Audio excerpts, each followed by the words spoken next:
Hello friends, क्या आप stock market से पैसा कमाना चाहते हैं? जरूर कमाना चाहते होंगे जब आपने इन लोगों की कहानियां सुनी होगी, जब आप इन लोगों को देखते हैं। राकेश झुनझुनवाला, राधा किशन दमानी, आशीष धवन, अनिल कुमार गोयल, चाहे उदय कोटक, इन लोगों की जब नेटवर्थ को आप देखते हैं तो जरूर आपको लगता होगा कि वाह, इन्होंने तो बहुत बड़ा पैसा बनाया। साथ में आप घबरा भी जाते हैं, आप डर भी जाते हैं, क्योंकि आप सोचते हैं कि अरे, ये तो वो गिने चुने लोग हैं जिन्होंने स्टॉक मार्केट से पैसा कमाया। ऐसे तो लाखों करोड़ों लोग हैं जिन्होंने स्टॉक मार्केट में पैसा तोड़ा है, पैसा गंवाया भी है। ये भी एक बहुत बड़ा सच है। तो जब आप इनके बारे में सुनते हैं तो आप घबरा जाते हैं, कहते हैं कि नहीं भाई, स्टॉक मार्केट तो बहुत ही रिस्की चीज है। मैं स्टॉक मार्केट में कभी भी इन्वेस्ट नहीं करूंगा, क्योंकि गंवाने वालों की संख्या बहुत ज्यादा है, कमाने वालों की कम। जब मैं इस डेटा को देखता हूं तो घबरा जाता हूं। सबसे पहले जाके बड़ा ही कंजर्वेटिव स्टाइल की इन्वेस्टिंग करता हूं और जाके एफडी में इन्वेस्ट कर देता हूं, क्योंकि वहां आप इन्वेस्ट कर देते हैं और भूल जाते हैं लॉन्ग टर्म में मेरा पैसा सेफ है, कुछ नहीं होगा, कम से कम मेरा पैसा जाएगा नहीं।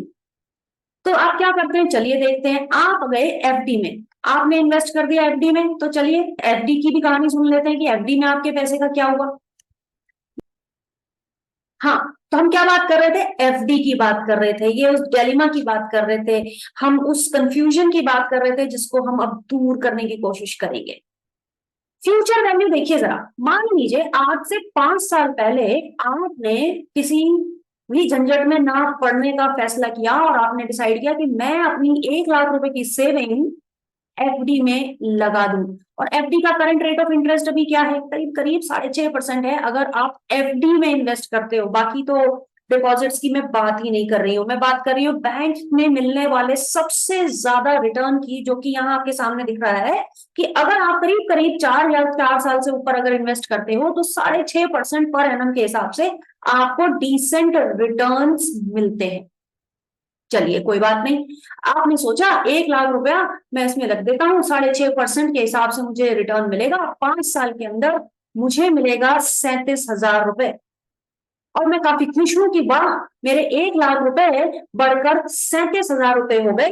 क्या करना था, क्यों जाना था मुझे स्टॉक मार्केट में? स्टॉक मार्केट जहां पे इतनी सरदर्दी लेनी थी, इतना मुश्किल था, इतना रिस्क था, इतना बड़ा बड़ा स्टेक पे अपने पैसा लगाने से अच्छा है 37,000 लेता हूँ और बेफिक्र की नींद लेते हैं। लेकिन दोस्तों, अब मैं आपकी कुछ आंखें खोलने वाले इंफॉर्मेशन लेके आई हूँ, कुछ फैक्ट्स आपको दिखाऊंगी जिससे आप दोबारा सोचेंगे कि क्या मेरा ये डिसीजन एफडी में लगाने का सही था या नहीं। चलिए, तो हम पहले देखते हैं निफ्टी पे चार्ट। निफ्टी के चार्ट पर चलते हैं और ये है दोस्तों आपके सामने निफ्टी का एक चार्ट, 5 साल का, नीले रंग में आपको दिखाई दे रहा है निफ्टी का चार्ट।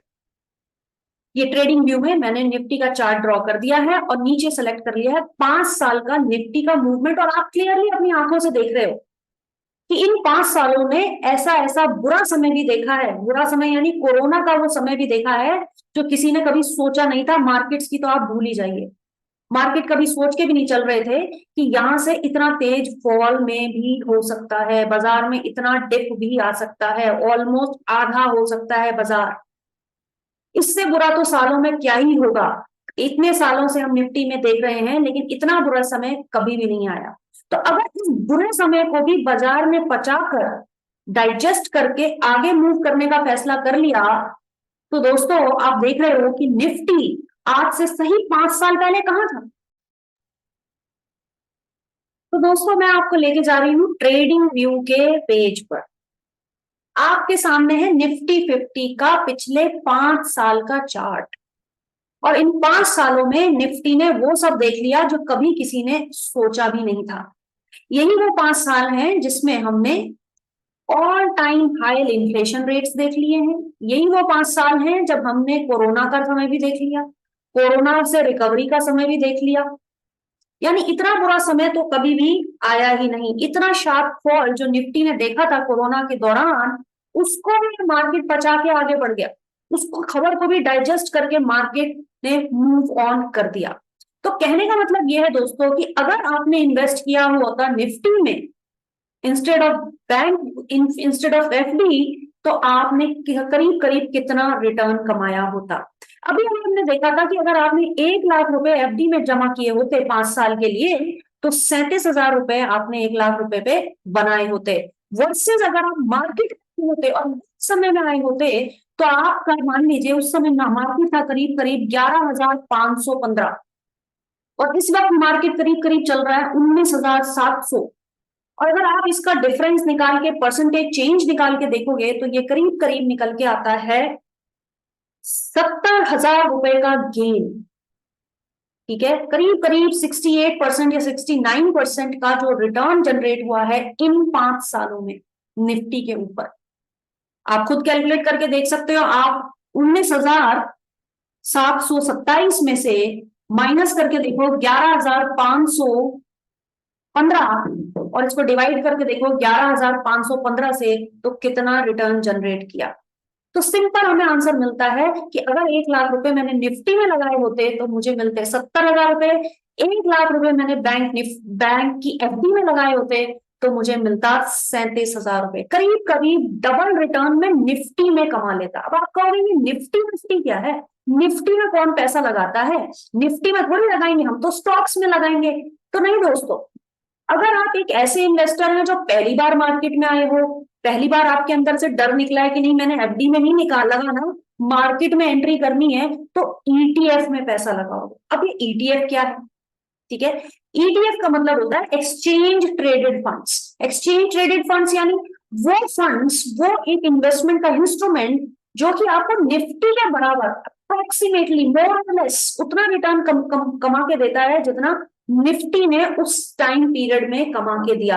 अगर आप 3 साल के लिए उसको होल्ड करोगे तो उन 3 सालों में जितना निफ्टी का परसेंटेज ऊपर बढ़ेगा या घटेगा, ईटीएफ आपको उतना ही कमा के देगा। यानी अगर आपको कहीं दिमाग नहीं लगाना है, आपको स्टॉक सिलेक्शन नहीं करना है, आपको आता नहीं है, आप सीखना नहीं चाहते या आपके पास समय नहीं है, तो भी आप एफडी से बेहतर रिटर्न जनरेट कर सकते हैं as good as the market by investing in Nifty ETF। तो मार्केट के बराबर रिटर्न को कमाने के लिए आपको कोई टेक्निक जानने की जरूरत नहीं है। आप सिर्फ उतने ही अमाउंट का ईटीएफ खरीद लीजिए। जैसे आप 5 साल की एफडी लेके भूल गए थे, इसी तरीके से निफ्टी को भी आप देखना बंद कर दीजिए 5 साल के लिए, और 5 साल के बाद अगर आप देखेंगे तो आपने उतना रिटर्न जनरेट कर लिया होगा जितना निफ्टी ने जनरेट किया उस टाइम पीरियड में। तो पहली चीज हमें यह समझ में आती है कि निफ्टी में पैसा कमाया जा सकता है थ्रू ईटीएफ। चलिए, लेकिन हमें अगर हम मार्केट में आए हैं तो हम सिर्फ मार्केट का जितना रिटर्न तो कमाने नहीं आए हैं। स्टॉक मार्केट में जब कोई आता है, अगर उसको राकेश झुनझुनवाला बनना है या राधा किशन दमानी बनना है, तो मार्केट जितना रिटर्न तो नहीं कमाएंगे, उससे ज्यादा रिटर्न कमाएंगे। तो अब आप सोचोगे ज्यादा रिटर्न कमाने के लिए ज्यादा मेहनत करनी पड़ेगी? इसका जवाब है हाँ, जितनी मेहनत करोगे उतना ज्यादा रिटर्न कमाओगे, लेकिन उस मेहनत को भी धीरे धीरे शुरू करोगे। क्या थोड़ी बहुत समझ के साथ भी बेटर देन मार्केट रिटर्न कमाया जा सकता है? इसका भी जवाब है हाँ, थोड़ी बहुत समझ के साथ भी आप मार्केट से बेहतर रिटर्न जनरेट कर सकते हैं। अब हम देखेंगे वो क्या है। तो दोस्तों, कैसे कमाएंगे आप मार्केट से बेहतर रिटर्न, जरा सोचिए। कौन सा वो तरीका है कि मैं मार्केट से बेहतर रिटर्न कमा सकूं? उसका तरीका है बेहतरीन स्टॉक्स को पिक करके। अगर मुझे कोई इस तरह से मैं सेलेक्ट करूं कुछ अच्छे बढ़िया स्टॉक जो over a period of time बढ़िया डिविडेंड दे और उनमें इतनी क्षमता हो, इतनी ताकत हो कि वो अपने को डबल कर सके। क्या ऐसे कोई स्टॉक हैं? क्या मार्केट ने इस तरीके के कोई स्टॉक्स देखे हैं जो पिछले 5 साल में 4 साल में डबल हुए? वो आपके सामने है, जैसे कि Asian paint, Dabur, HCL, Pidilite. हर 4 साल के बाद ये स्टॉक अपने आप को ही डबल कर देता है। यानी अगर आपने 2009 में एशियन पेंट खरीदा होता तो एक शेयर आपको मिला होता 90 रुपए में। वही शेयर बन के 2013 में 439 हो गया, 2017 में 891 हो गया, 2021 में 2776 हो गया। अब इसमें भी 4 साल अगर आप जोड़ेंगे तो 2025 में सोचिए ये स्टॉक कितना बढ़ेगा। ये सिर्फ एशियन पेंट की कहानी नहीं है, ये डाबर की भी कहानी है, ये एचसीएल की भी कहानी है, ये पीडीलाइट की भी कहानी है। ऐसे बड़े सारे स्टॉक हैं। टाटा के भी ऐसे बड़े कमाल के स्टॉक रहे हैं, जैसे कि टाटा एलेक्साई, आपके सामने सारा फैक्ट है, सारा डेटा है। टाइटन, टाटा कंज्यूमर प्रोडक्ट, देखिए टाटा कंज्यूमर प्रोडक्ट को 60 रुपए से 130, 130 रुपए से 275, 275 से आज 675 है। यानी अगर आपने फिर से एफडी में इन्वेस्ट ना करके, निफ्टी के ईटीएफ में इन्वेस्ट ना करके, इनमें से किसी एक स्टॉक के अंदर इन्वेस्ट किया होता, तो सोचिए आपने कितना वेल्थ कमाया होता। मान लीजिए आपने टाइटन में इन्वेस्ट किया होता। अब मैं टाइटन की बात क्यों कर रही हूँ, टाइटन की बात हम इसलिए भी कर रहे हैं क्योंकि राकेश झुनझुनवाला का सबसे फेवरेट स्टॉक, या जिस स्टॉक ने राकेश झुनझुनवाला को राकेश झुनझुनवाला बनाया, या एक ऐसा स्टॉक जिसने राकेश जी को बहुत बेनिफिट दिया, वो टाइटन ही था। तो मान लीजिए आपने टाइटन में इन्वेस्ट किया होता, तब आपकी सिचुएशन क्या होती। ये तो हम देख चुके हैं कि एफडी से डबल रिटर्न आपने निफ्टी 20 या निफ्टी ईटीएफ खरीद के कमा लिए। लेकिन क्योंकि अब आपको स्टॉक सिलेक्शन के भी तरीके आते हैं और आपने पिक किया टाइटन को, तो जब आपने टाइटन को पिक किया तो आप देख रहे हो कि किस तरीके से टाइटन का stock over a period of time generate करके देता है रिटर्न अपने इन्वेस्टर्स को। ये है टाइटन का स्टॉक आपके सामने, ठीक है। ये नीली लाइन टाइटन की है और टाइम फ्रेम मैंने सिलेक्ट किया 5 साल, यानी आज से सही 5 साल पहले भी अगर आपने टाइटन में इन्वेस्ट किया होता तो उस समय टाइटन का शेयर था 863, ऊपर गया नीचे गया काफी कुछ उसने किया और आज उसका शेयर है 3177 के आसपास। जरा इसकी भी परसेंटेज कैलकुलेट करके देख लो। उसी तरीके से current value minus previous value divided by previous value into 100, तो करीब करीब निकल के आएगा 2.68%, यानी 2.5 गुने से भी ज्यादा हो गया है ये शेयर पिछले 5 साल में। और ये वही 5 साल हैं जब मार्केट ने अपना बुरा दौर भी देखा। क्या स्टॉक ने भी इस तरीके का बुरा दौर देखा? स्टॉक में भी ऊपर नीचे हुआ, ठीक है, लेकिन आपने 2.5 गुना अपना पैसा कर दिया। वहीं जाते हैं फिर से उसी एग्जाम्पल में कि आपने 5 साल पहले 1 लाख रुपए कब लगाए थे टाइटन में, अगर लगाए होते तो वही 1 लाख रुपए आज 2,68,000 या रफली उसको कर लीजिए 2,70,000 रुपीज हो गए होते। तो ये कमाल होता है, ये एक अनकंपेरेबल सा रिटर्न है जो स्टॉक मार्केट अपने इन्वेस्टर्स को जनरेट करके देता है। इसीलिए लोग स्टॉक मार्केट को समझना चाहते हैं, इसकी गुत्थी को सॉल्व करना चाहते हैं, बेवजह अपने आप को सिर्फ पढ़ाई नहीं करना चाहते। यही वो रिटर्न चेजिंग और रिटर्न में जो जनरेट करके दिया है मार्केट ने पास्ट में, यही वो केस स्टडीज हैं, यही वो स्टोरीज हैं जो इन्वेस्टर्स को ल्योर करती हैं और स्टॉक मार्केट तक लाती हैं।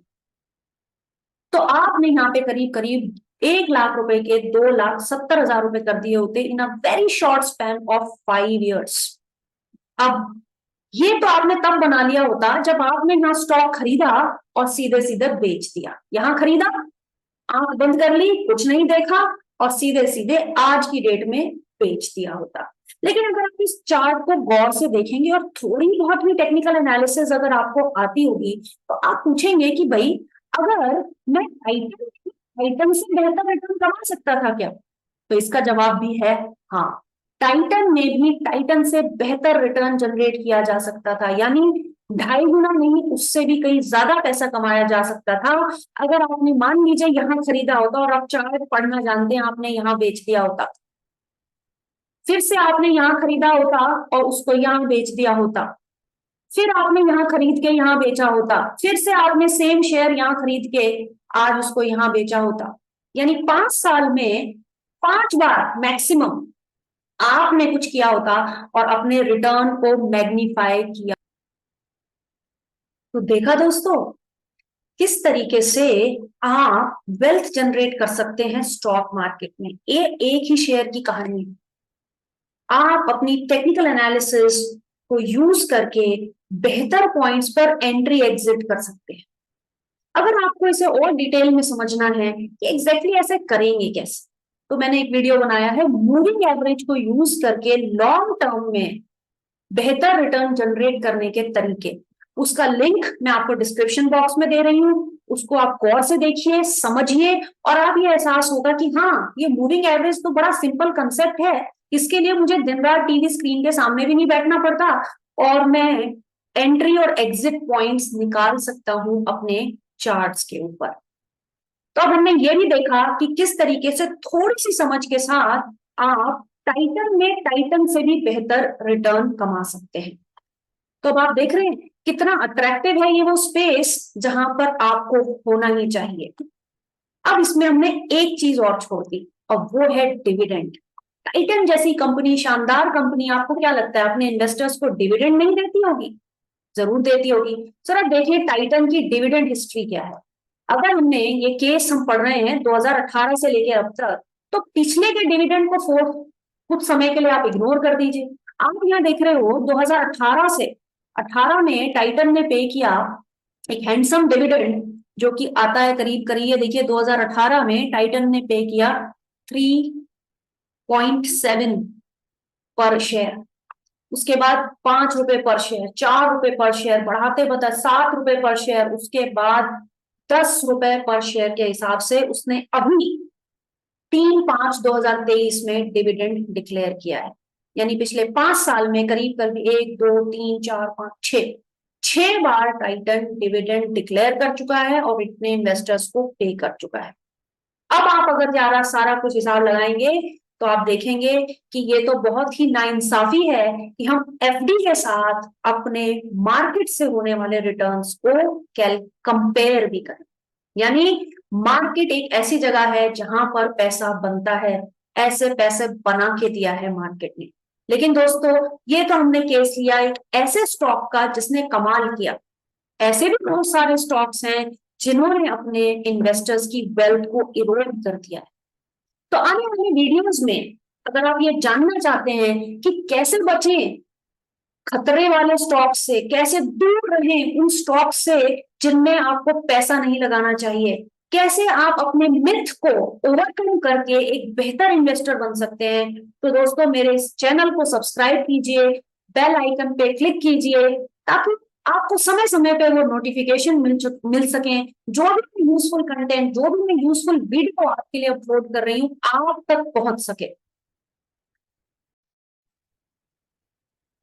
तो दोस्तों back to the same question, क्या मुझे स्टॉक मार्केट में इन्वेस्ट करना चाहिए? इसका जवाब मैं नहीं, अब आप खुद देंगे कि हाँ मुझे स्टॉक मार्केट में इन्वेस्ट करना चाहिए, लेकिन पहले मुझे फंडामेंटल एनालिसिस आना चाहिए, मुझे बेसिक टेक्निकल एनालिसिस आनी चाहिए, तब मैं तैयार हूं स्टॉक मार्केट में अच्छे स्टॉक्स को सेलेक्ट करके और कुछ एवरेजिंग के प्रिंसिपल्स का इस्तेमाल करके कुछ टेक्निकल एनालिसिस की बेसिस पर ओवरसोल्ड ओवरबॉट एरियाज को समझ के स्टॉक मार्केट में अगर मैं जाऊंगा एक प्रॉपर पोर्टफोलियो क्रिएट करके सारा का सारा पैसा एक ही स्टॉक में ना लगा के अच्छे स्टॉक्स पिक करके अगर मैं स्टॉक मार्केट में उतरता हूं तो मुझे कोई डरा नहीं सकता। क्यों? क्योंकि मैंने प्रॉपरली अपने स्टॉक्स को डाइवर्सिफाई किया है, सारा पैसा एक ही घोड़े पे नहीं लगाया है, मैंने बेहतरीन परफॉर्म करने वाले आइडियाज को देखा है, रिसर्च किया है और अपने लिए एक ब्यूटीफुल पोर्टफोलियो क्रिएट करा है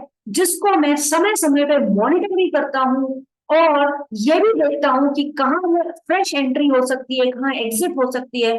और मेरे अंदर ये भी करेज है कि अगर मेरे से कोई गलती हो गई है, कोई गलत स्टॉक मैंने चुन लिया है तो उसमें से मुझे निकल जाना चाहिए।